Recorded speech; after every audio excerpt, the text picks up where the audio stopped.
Shalom jemaat yang terkasih di dalam Tuhan. Senang sekali berjumpa kembali dengan Bapak Ibu Saudara dalam ibadah online KKR Kenaikan Tuhan Yesus Kristus. Dia naik ke surga untuk menyediakan tempat bagi kita yang setia menantikan kedatangannya. Di ibadah hari ini, kita akan melaksanakan perjamuan kudus setelah pemberitaan firman Tuhan.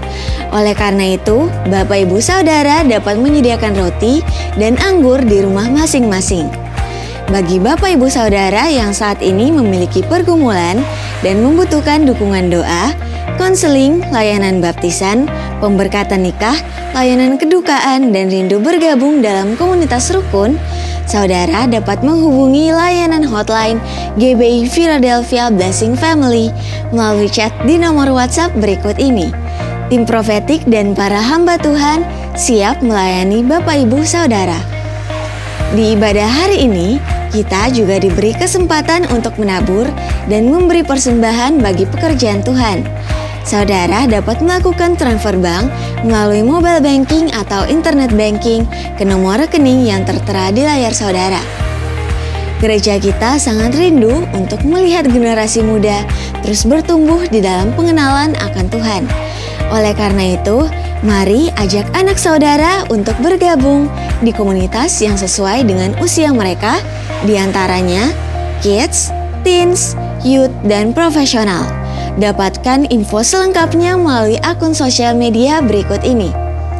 Jangan lupa like, share, dan subscribe YouTube channel Media Pustaka Berkat agar saudara bisa menerima informasi penting seputar kegiatan gereja kita. Sesaat lagi ibadah akan dimulai. Fokuskan hati dan pikiran kita untuk menerima zaman Tuhan. Tuhan Yesus memberkati.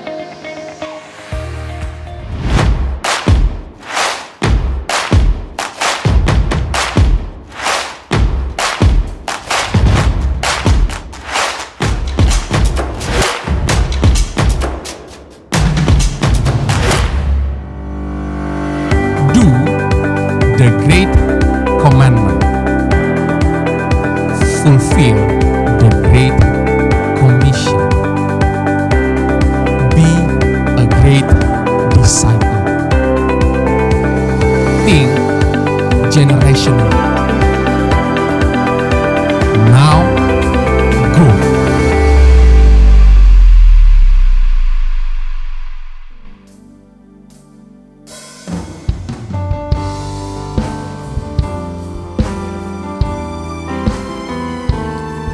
Bagi Allah yang mulia, yang bertahta di kerajaan surga, kami berikan segala pujian dan kemuliaan.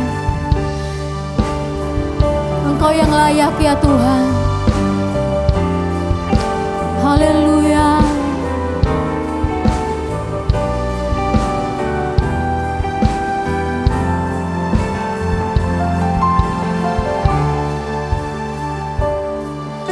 Bagi Allah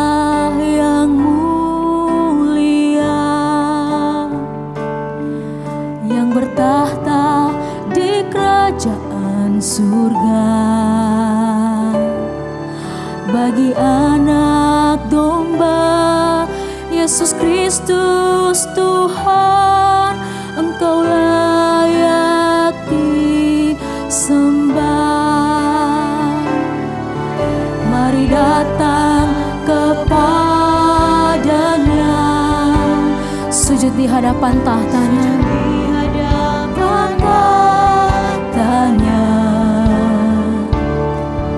Mari puji Dia, Raja Maha Kuasa, Engkau layak disembah.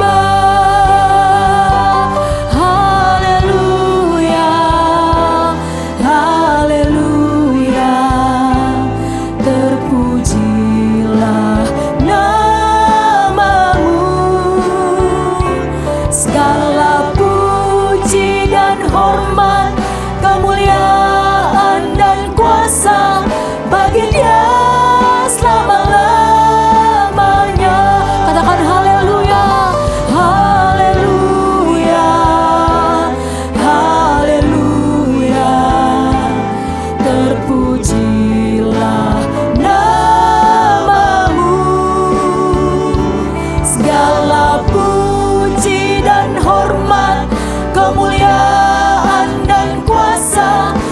bagi Dia selama-lamanya. Bagimu selama-lamanya ya Tuhan segala hormat dan kuasa. Haleluya. Nyanyikan sama-sama. Bagi Allah yang mulia, yang bertahta, amin, yang bertahta di kerajaan surga. Bagi anak domba Yesus Kristus Tuhan, Engkau layak disembah. Mari datang kepadanya, sujud di hadapan tahtanya. Sujud di hadapan tahtanya. Kami puji Engkau Tuhan, mari puji Dia, Raja Maha Kuasa. Engkau layak disembah. Angkat tangan kita katakan haleluya, haleluya.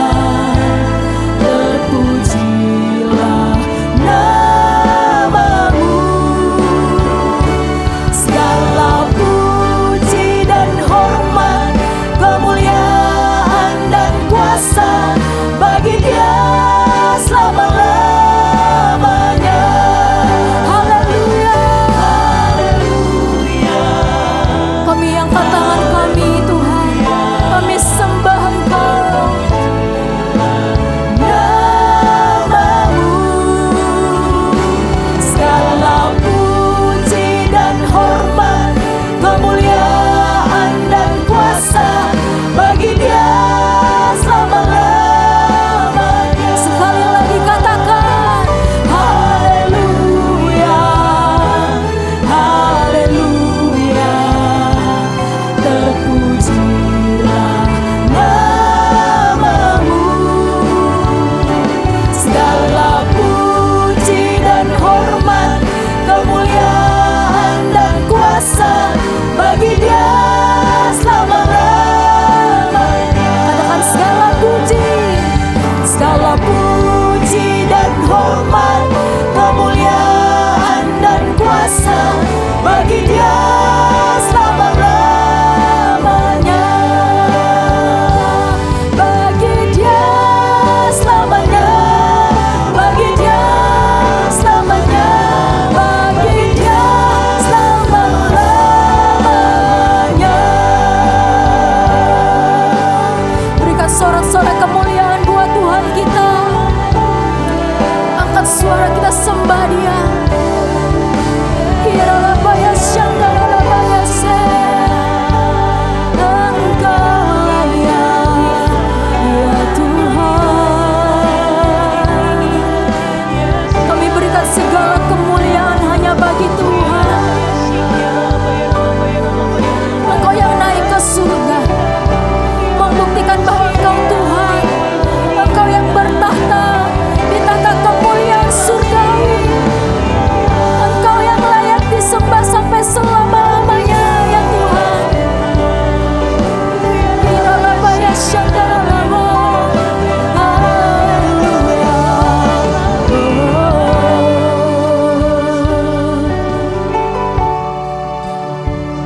Mulut kami selalu memuji Engkau, memuliakan Engkau ya Tuhan.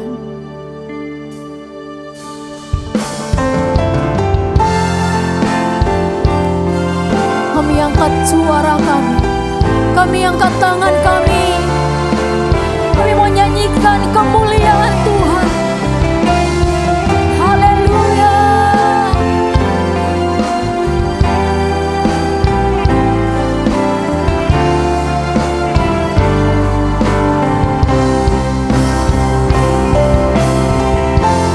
Kemuliaan bagimu di tempat maha tinggi.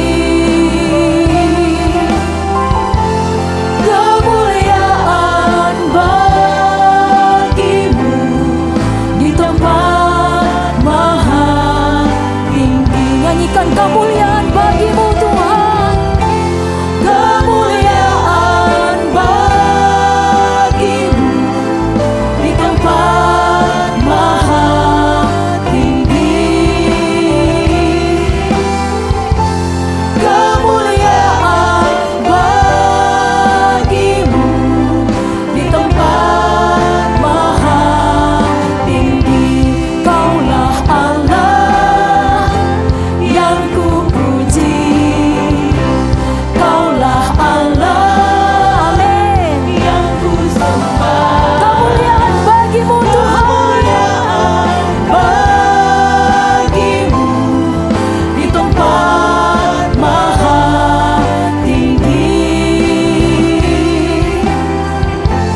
Kemuliaan bagi-Mu di tempat maha tinggi. Mari sekali lagi umat Tuhan angkat suaramu, nyanyikan sama-sama. Kemuliaan bagi-Mu di tempat maha tinggi. Kemuliaan bagi-Mu di tempat maha tinggi. Di tempat maha tinggi. Di tempat maha tinggi. Haleluya. Sorak-sorai kemuliaan buat Allah kita yang dahsyat. Haleluya. Haleluya. Kami mau bersorak-sorai lebih dahsyat lagi Tuhan. Dalam nama Yesus Kristus, sama-sama katakan amin. Mari sama-sama kita bertepuk tangan buat Tuhan Yesus. Kita mau sorakan haleluya, amin. Katakan, Yesus, Kau kekuatan di hidupku. Takkan gentar langkahku. Kau angkat tanganku di saat ku jatuh. Kaulah sumber kuatku. Lembah yang gelap kan ku lewati.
bumi nyatakan.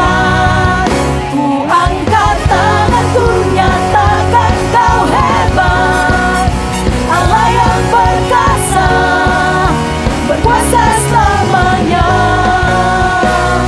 Ku angkat tanganku, ku sorakan haleluya, namamu berkuasa, surga bumi nyatakan. Angkat tangan kita sama-sama.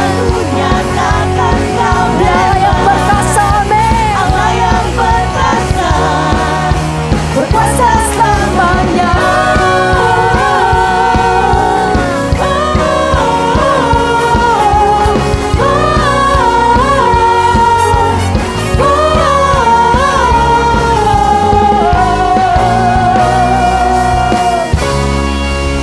Berikan tepuk tangan yang terbaik buat Tuhan Yesus.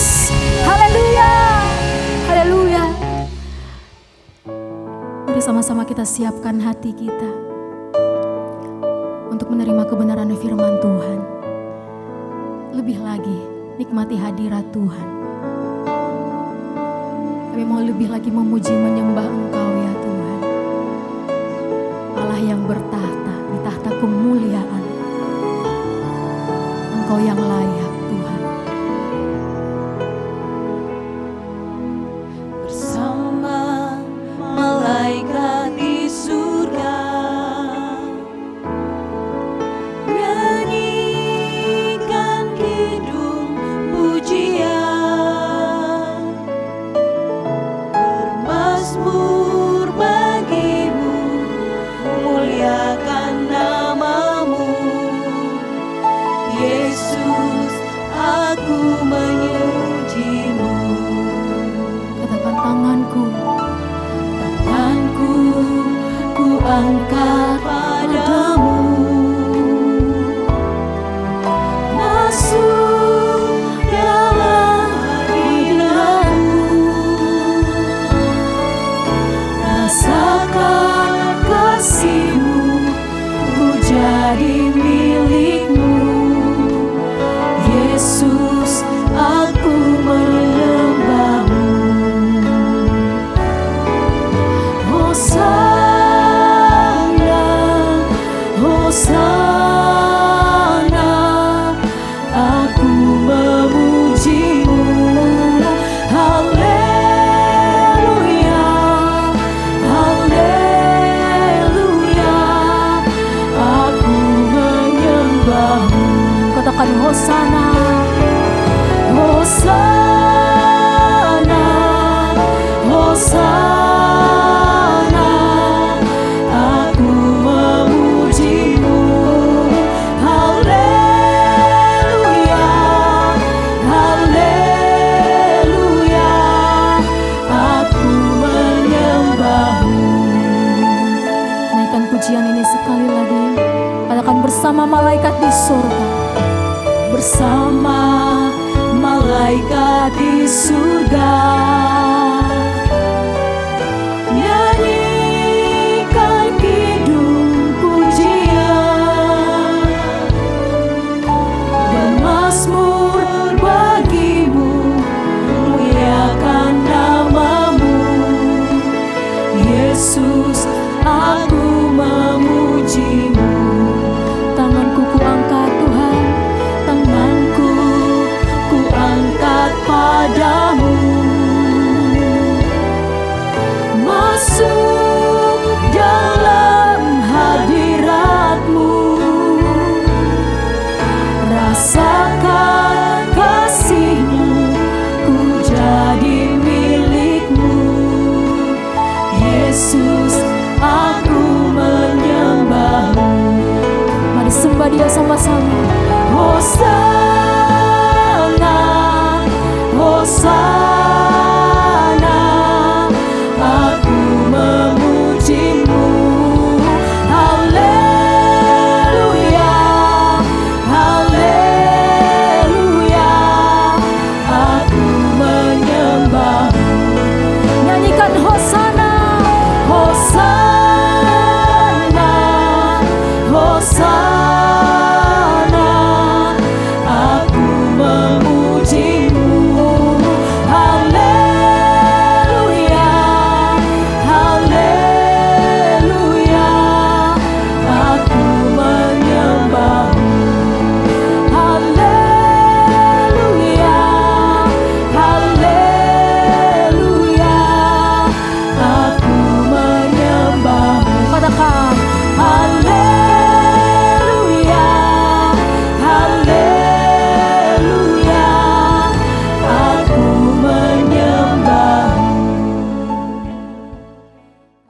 Shalom Jemaat GBI Philadelphia Makassar yang saya kasih di dalam Tuhan Yesus Kristus. Senang sekali saya Pendeta Rubin Andi Abraham bisa melayani Anda di dalam ibadah ini. Saya tentu berterima kasih kepada Gembala Sidang, Bapak Pendeta Yusak Handoyo yang telah memberikan kesempatan untuk saya bisa melayani. Hari ini saya akan menyampaikan firman dengan judul Yesus naik dalam kemuliaan. Kita akan membaca Kisah Para Rasul, pasal yang pertama, ayat 8 sampai 11. Demikian bunyinya. Tetapi kamu akan menerima kuasa kalau Roh Kudus turun ke atas kamu, dan kamu akan menjadi saksiku di Yerusalem dan di seluruh Yudea dan Samaria dan sampai ke ujung bumi. Sesudah ia mengatakan demikian, terangkatlah ia disaksikan oleh mereka dan awan menutupnya dari pandangan mereka. Ketika mereka sedang menatap ke langit waktu ia naik itu, tiba-tiba berdirilah dua orang yang berpakaian putih dekat mereka dan berkata kepada mereka, "Hai orang-orang Galilea, mengapakah kamu berdiri melihat ke langit? Yesus ini yang terangkat ke sorga, meninggalkan kamu akan datang kembali dengan cara yang sama seperti kamu melihat dia naik ke sorga." Saudara sekalian, hari ini kita merayakan hari kenaikan Tuhan Yesus ke sorga.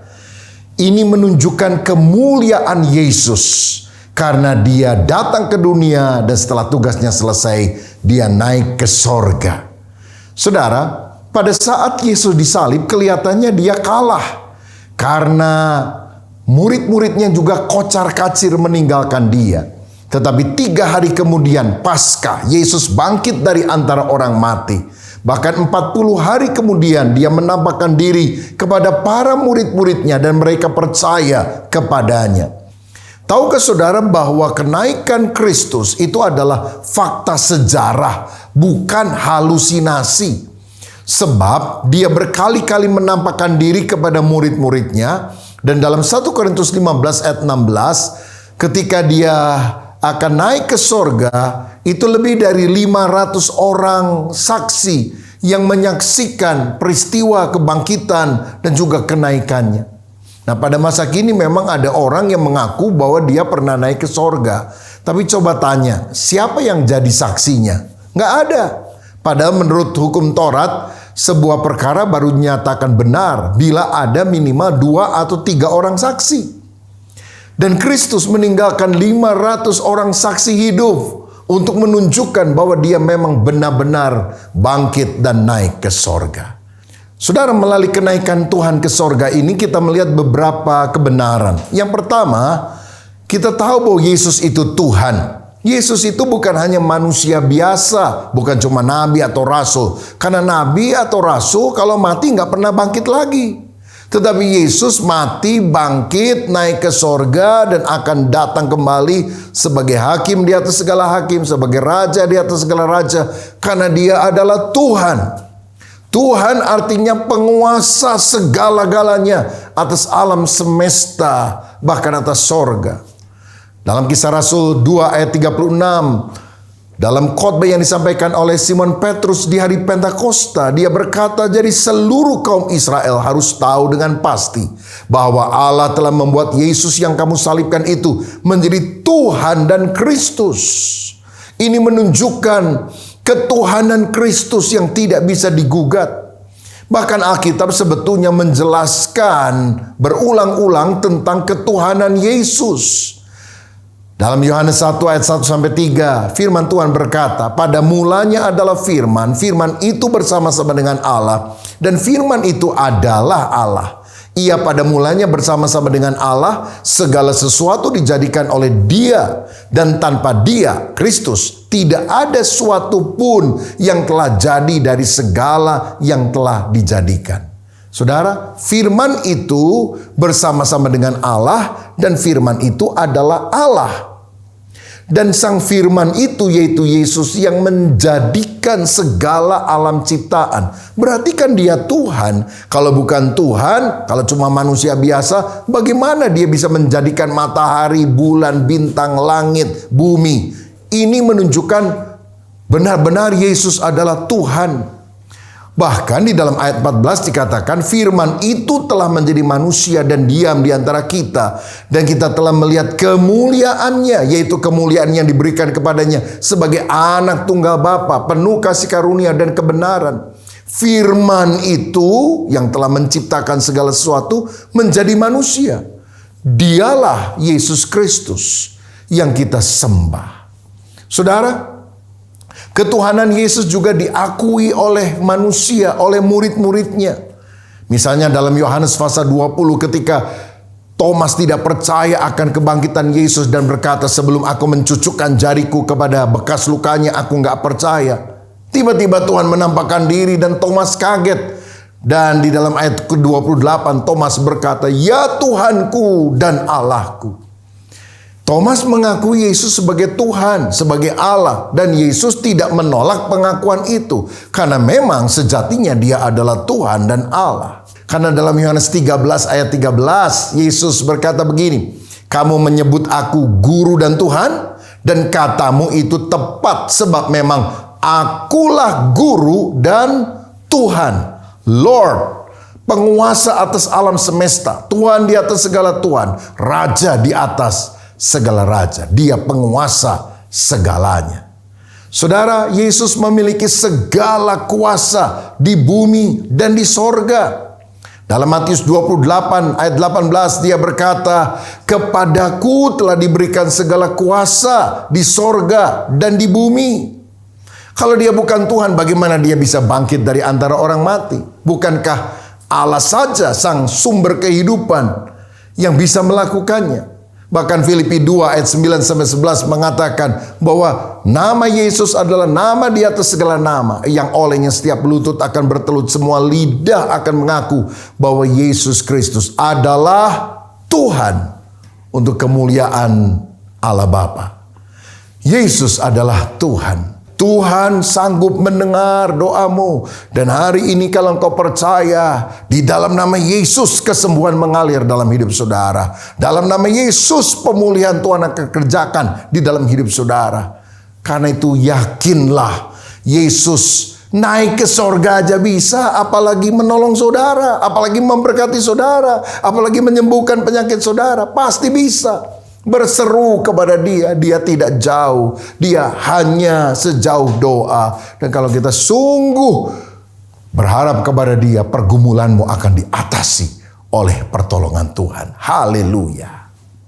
Yang kedua, saudara sekalian, melalui kenaikannya, maka kita tahu bahwa Yesus itu bukan hanya Tuhan, tetapi Yesus juga adalah sang pemilik sorga.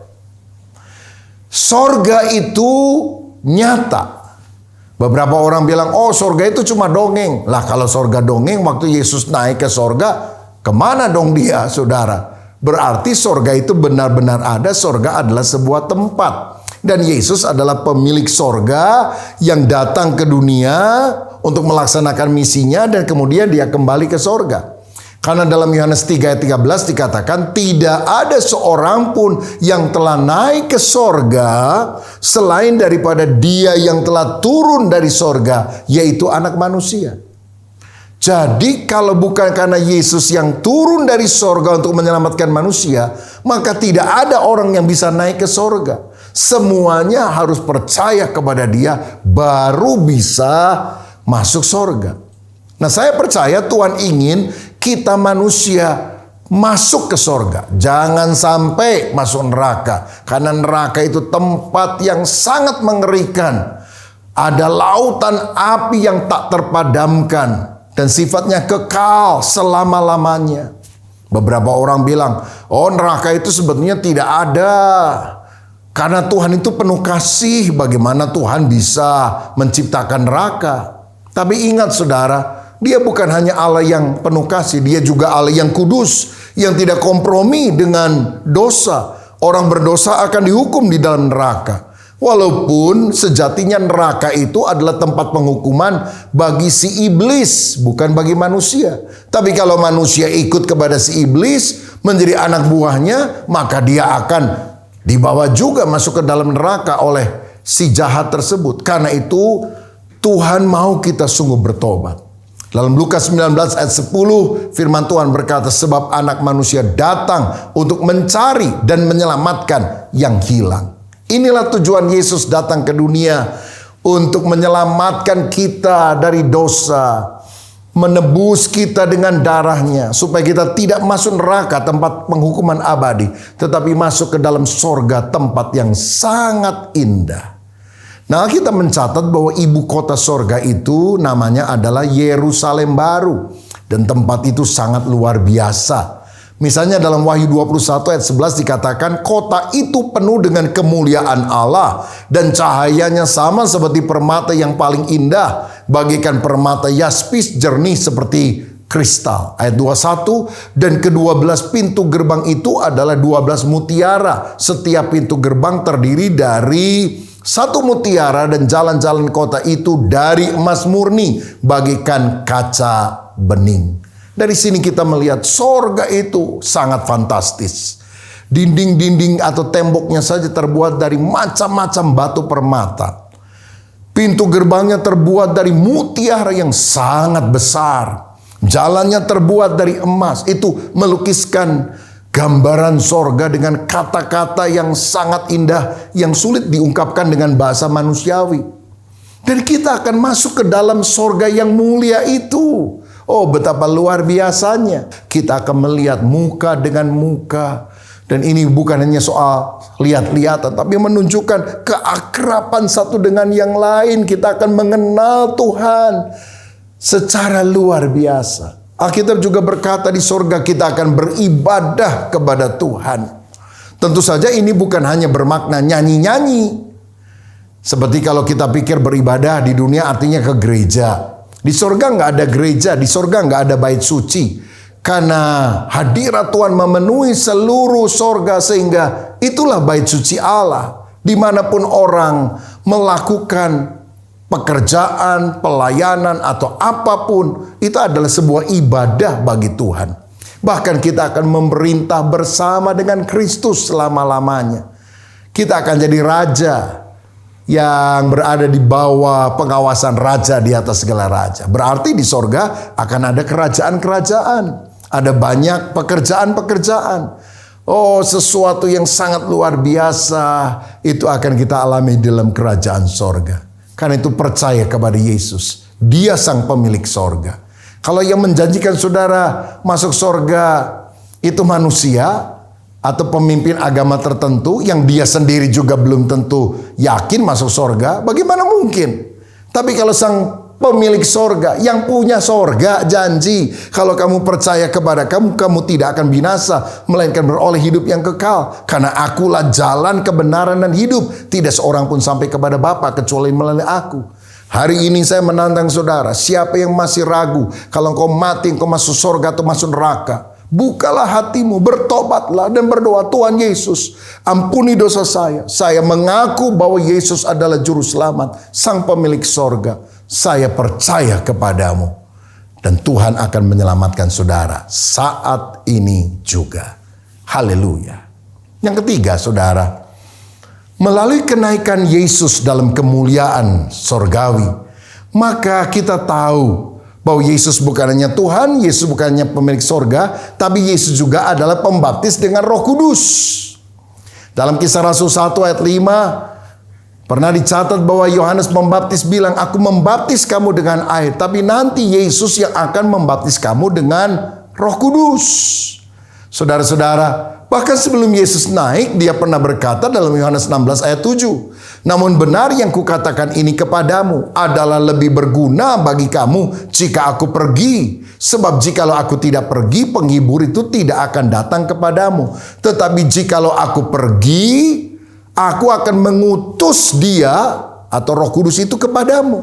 Saudara sekalian, Yesus naik, Roh Kudus turun. Itu artinya Yesus naik untuk menyiapkan sorga bagi kita.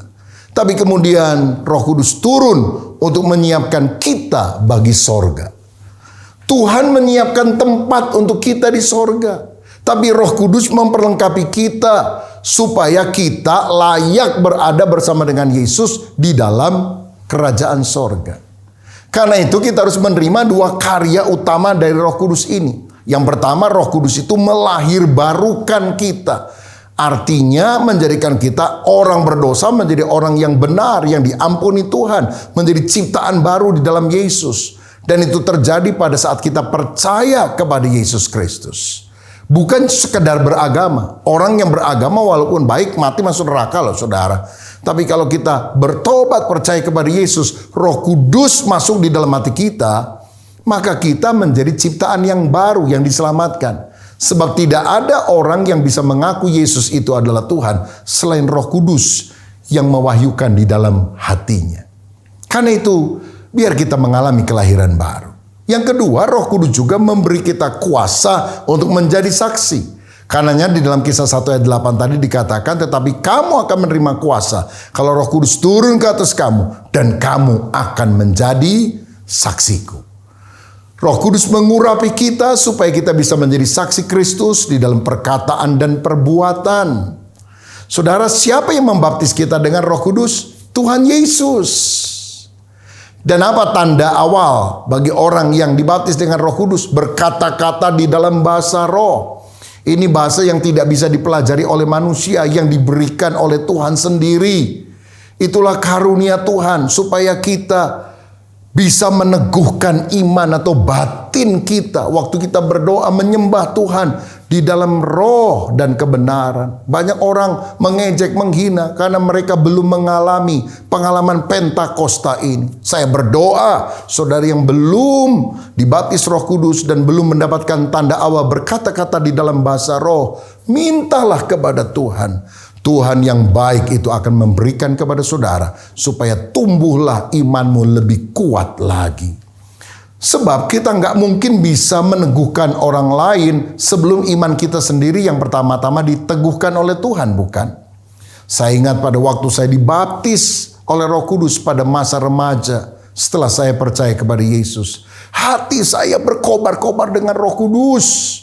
Walaupun saya belum jadi pendeta, belum masuk sekolah Alkitab, saya melayani, saya bersaksi, saya bercerita tentang Tuhan Yesus Kristus.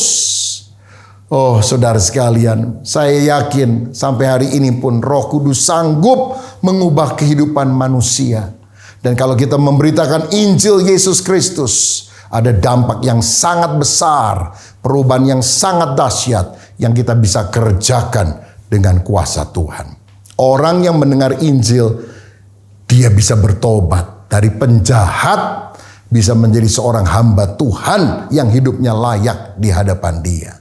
Nah, saya pernah membaca sebuah data tentang perbandingan negara yang menolak Injil dan menerima Injil. Saya percaya kalau Tuhan bekerja, Dia membaptis kita dengan Roh Kudus, kita akan diberi kemampuan untuk memberitakan Injil. Dan itu yang harus kita lakukan karena Injil adalah kuasa Allah yang sanggup mengubah kehidupan manusia secara luar biasa. Mari kita lihat gambar berikut ini. Saudara sekalian, ada kepulauan dekat Amerika Serikat yang disebut Hispaniola yang terdiri dari dua negara. Yang pertama di sebelah barat adalah Haiti dan di sebelah timur adalah Dominika. Tapi walaupun berada dalam sebuah pulau yang sama, perbedaannya sangat kontras. Saya sebutkan beberapa hal. Orang di Haiti berbahasa Prancis, sedangkan di Dominika berbahasa Spanyol. Penduduk Haiti 9 juta, penduduk Dominika itu 10 juta, tidak terlalu jauh beda. Tapi 80% orang Haiti penyembah berhala, voodoo. Sedangkan 95% orang Dominika beragama Kristen. Haiti adalah negara termiskin di barat, sedangkan Dominika adalah negara yang makmur. Pendapatan per kapitanya 10 kali lebih besar daripada Haiti. Saudara, pada tahun 2010 terjadi gempa bumi yang besar di pulau tersebut dan 300.000 orang meninggal di Haiti. Dan lebih kurang 1,5 juta orang kehilangan tempat tinggal. Tetapi pada waktu yang bersamaan, walaupun terkena gempa, tidak ada orang yang meninggal di Dominika dan tidak ada orang yang melihat kerusakan yang terjadi di dalam rumah atau miliknya. Saudaraku, apa yang membedakan antara Haiti dan Dominika secara kontras? Ternyata Haiti itu penyembah voodoo, penyembah berhala, mereka melakukan ritual telanjang, pengorbanan anak, seringkali trans, kesurupan pada waktu mereka melakukan tarian daerah, kemasukan arwah, mereka percaya kepada zombie, roh teritorial, melakukan hubungan biseksual, dan mereka punya perayaan homoseksualitas yang bertentangan dengan firman Tuhan tentunya. Tetapi di Dominika, mayoritas adalah Kristen, mereka menjaga martabat dan kesopanan. Anak-anak mereka yakini sebagai anugerah Tuhan tidak melakukan pengorbanan anak. Mereka tidak kesurupan roh jahat tapi menyembah Allah Sang Pencipta. Dan mereka yakin kuasa iblis ada di bawah kaki Yesus. Semua penyembahan berhala adalah mitos. Dan mereka adalah orang-orang yang percaya kepada normal gender. Satu laki akan menikah dengan satu perempuan dan tidak menerima pernikahan sejenis.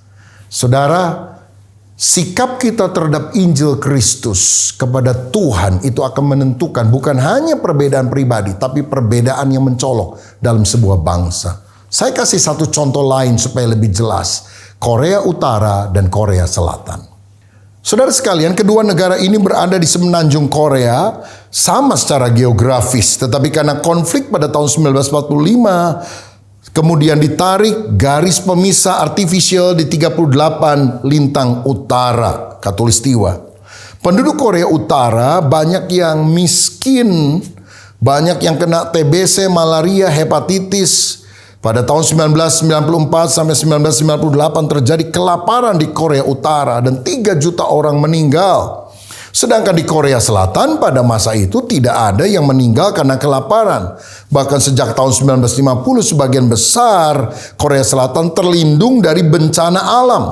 Dan kini Korea Selatan menjadi negara dengan ekonomi terkuat ke-11 di dunia. Sangat berbeda dengan Korea Utara. Saudara sekalian, berikutnya, kebanyakan orang Korea Utara adalah komunisme, ateis, 65% sekuler, 16% percaya perdukunan, 5% Buddhis, hanya kurang dari 1% Kristen, itu pun dianiaya, Alkitab dibakar, kemudian ibadah dilarang. Sedangkan di Korea Selatan, sebetulnya nggak ada batas sungai, batas gunung, ini hanya batas artifisial saja.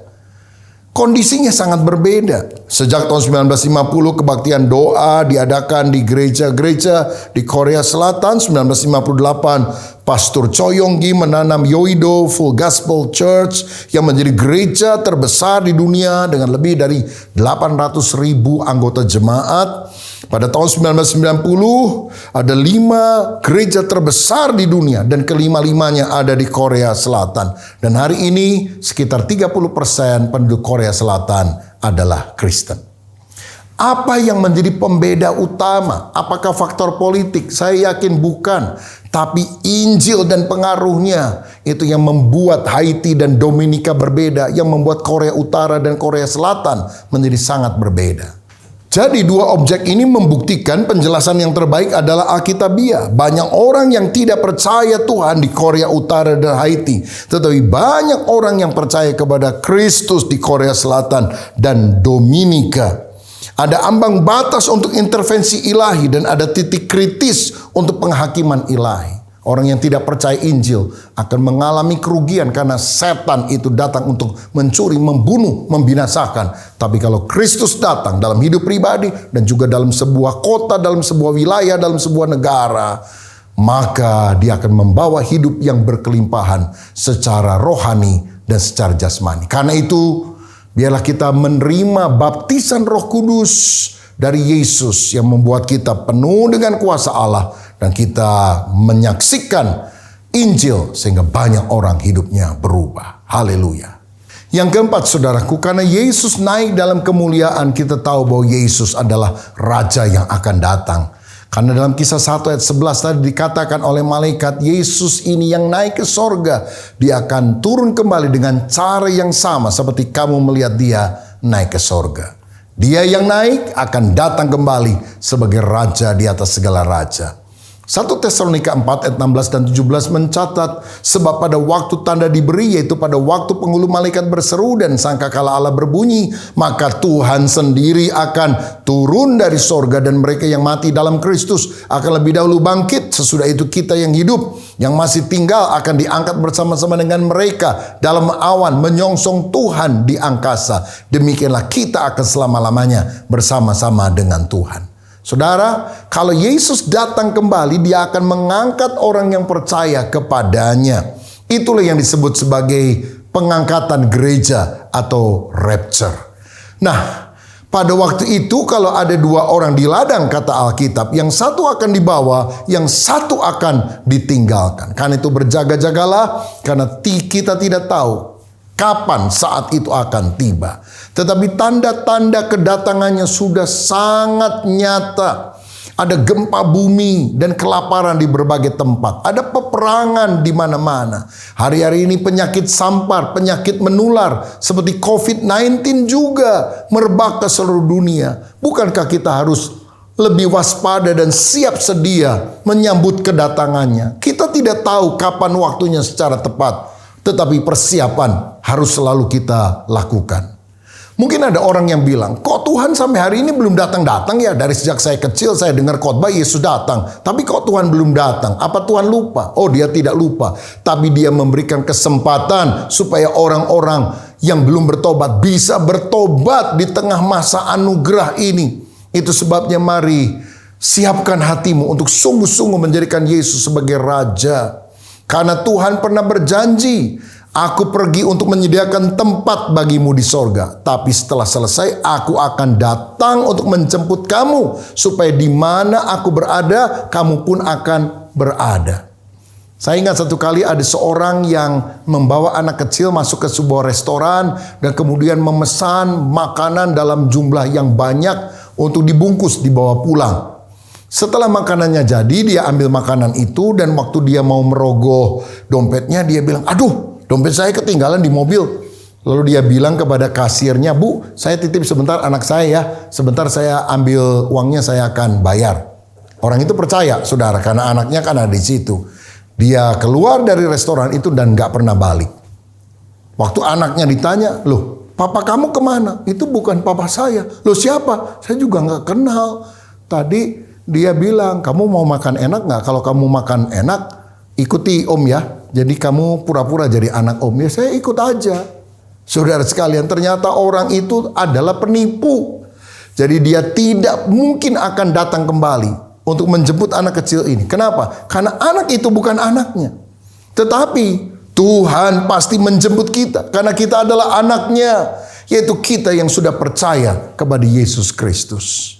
Saudara-saudara, karenanya mari kita mempersiapkan diri bukan seperti 5 gadis yang bodoh, tapi 5 gadis yang bijaksana, yang bukan hanya menyiapkan pelita, tetapi menyiapkan minyak, sehingga ketika pelita itu padam oleh sebab sang mempelai pria belum kunjung tiba, dia bisa menyalakan kembali. Saudara, biarlah minyak urapan Roh Kudus selalu ada di dalam kehidupan kita, sehingga pada waktu dia datang untuk kali kedua, kita ditemukan siap dan kita akan menyongsong Tuhan di awan-awan. Tuhan Yesus memberkati kita. Mari kita berdoa. Bapa, terima kasih untuk kebenaran firman-Mu yang telah kami terima. Biarlah kami sungguh meyakini yang pertama bahwa Yesus itu adalah Tuhan. Yang kedua, kami juga percaya bahwa Yesus adalah sang pemilik sorga. Dan kalau kami percaya kepada Yesus, kami akan masuk sorga, tidak akan masuk neraka. Kami juga yakin Yesus adalah pembaptis dengan Roh. Dan kalau Roh Kudus ada dalam hidup kami akan menjadi pemberita Injil-Mu. Dan kami juga yakin bahwa Yesus Raja yang akan datang. Biar kami hidup di dalam kekudusan, mempersiapkan diri menyambut kedatangan kembali. Berkat-Mu atas kami semua. Di dalam nama Tuhan Yesus Kristus. Haleluya. Amin. Tuhan Yesus memberkati.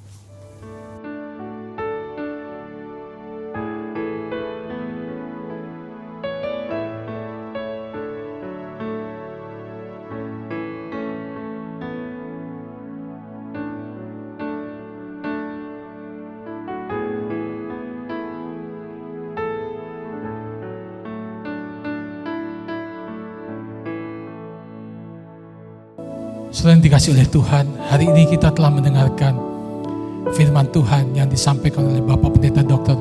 Rubin Adi Abraham. Terima kasih untuk pelayanan hambanya yang sudah menjadi berkat bagi kita semua. Saya percaya kasih anugerah Tuhan berlimpah-limpah. Mari saja kita berdiri bersama-sama, nyanyikan mulia, mulia bagi anak domba.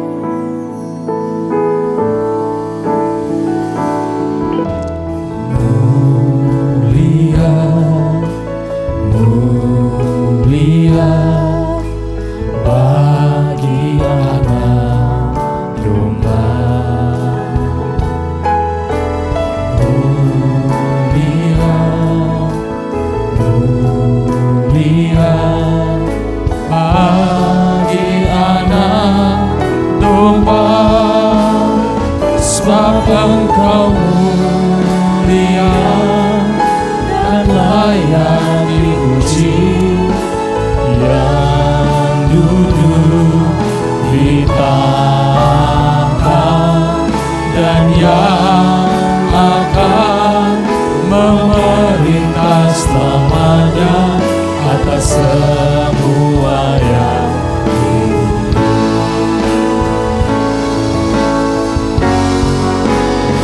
sebab Engkau mulia dan layak dipuji, yang duduk di tahta dan yang akan memerintah selamanya atas semua yang di bumi. Umat Tuhan, hari ini ketika kita beribadah di hari kenaikan Tuhan, kita tahu Dia naik ke surga untuk menyediakan tempat bagi kita, dan satu kali akan datang kembali bagi gerejanya. Mari hari ini kita bersyukur kepada Tuhan lewat karya keselamatan yang Tuhan anugerahkan. Biar hari ini kita dipersekutukan dengan tubuh dan darahnya. Bapa, terima kasih, saatnya kami akan mengambil bagian dalam perjamuan kudus. Tuhan memberikan kasih anugerah. Kau layakkan kami semua, Tuhan. Terpuji nama Tuhan. Mari saudara, ambil roti dan cawan. Saya membacakan firman Tuhan. Sebab apa yang telah kuteruskan kepadamu telah aku terima dari Tuhan, yaitu bahwa Tuhan Yesus pada malam waktu Ia diserahkan mengambil roti, dan sesudah itu Ia mengucap syukur atasnya. Ia memecah-mecahkannya dan berkata, inilah tubuhku yang diserahkan bagi kamu. Perbuatlah ini menjadi peringatan akan aku. Saudara yang dikasih oleh Tuhan, bukankah roti yang atasnya kita mengucap syukur ini adalah persekutuan dengan tubuh Kristus yang menyelamatkan hidup kita? Mari dalam nama Tuhan Yesus kita makan dengan iman, saudara.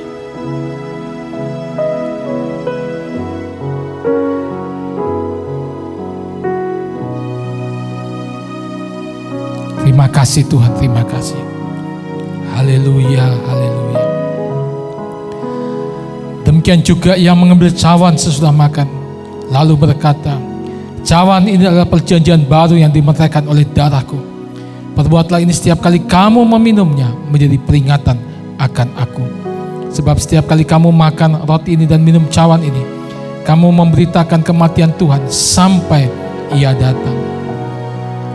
Saudara, bukankah cawan yang atasnya kita mengucap syukur ini adalah persekutuan dengan darah Kristus yang menyucikan hidup kita, memeteraikan hidup kita? Mari dalam nama Tuhan Yesus kita minum.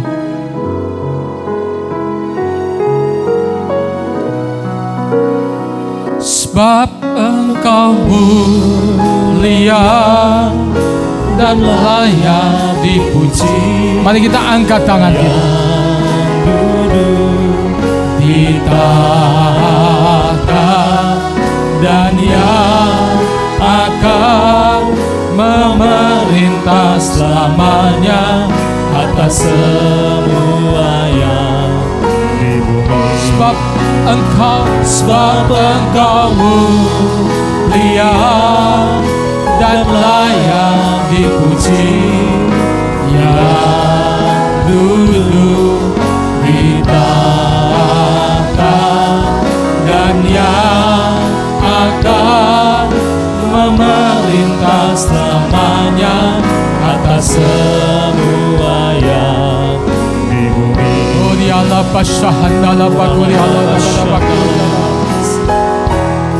Terima kasih Tuhan untuk setiap janji-janji-Mu yang boleh kami terima.